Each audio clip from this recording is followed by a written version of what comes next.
Ahoj, tak by mě docela zajímalo, jestli opravdu vysílám živě nebo ne, protože je to můj první pokus.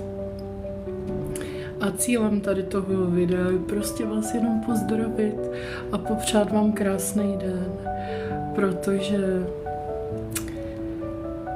možná ne všichni ho máte krásný a já bych si přála, abyste ho krásný měli. Aby tohle byl nejlepší den vašeho života, alespoň toho dosavadního, protože já věřím tomu, že ten nejlepší den života nemusí být nutně jenom jeden. Může jich být, každý den může být tím nejlepším dnem vašeho života. A moc vám přeju, aby se vám to dařilo, abyste byli šťastní. Tak jako já třeba v tuhletu chvíli jsem. Netvrdím, že jsem šťastná úplně po každý, protože známe to ty nálady u žen a podobně. Ty životní okolnosti se můžou měnit, může se vyvíjet nějaká situace způsobem, který se nám třeba úplně zrovna nelíbí. Ale i tak je potřeba vědět, že to je jenom takové období, které je prostě pro tuhletu chvíli, pro tyhle ty dny. Ale zítra, pozítří, za 2 týdny, za měsíc, tedy tohleto období už bude pryč. My si na ní třeba už ani nevzpomeneme. A ono v tu dobu, když nám není třeba dobře, to není tak jednoduchý si tohleto uvědomit. Ale až se ta věc stane, až to pomine, moc bych si přála, abyste si uvědomili v tu chvíli, že je něco jinak. Že teď prostě, už teď, je to úplně jinak. Takže to bych tak chtěla jenom říct.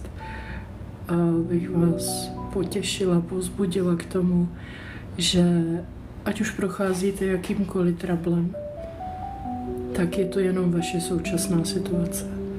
A současná situace se může změnit v 1 minutě.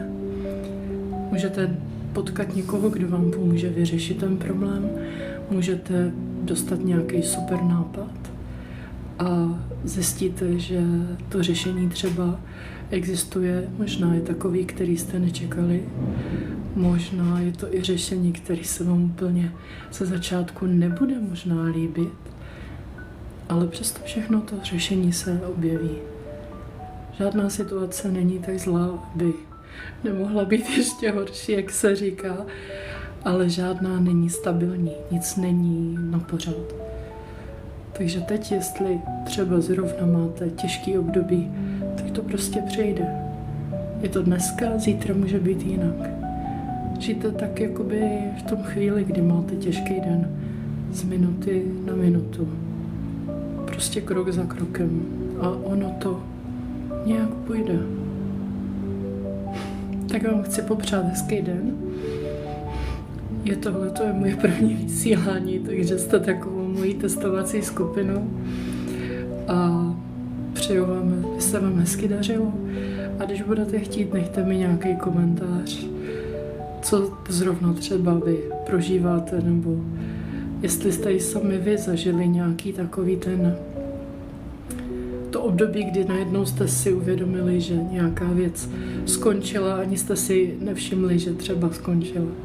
Tak mějte se krásně a ahoj a já jdu hledat způsob, jak tady to vysílání vypnout.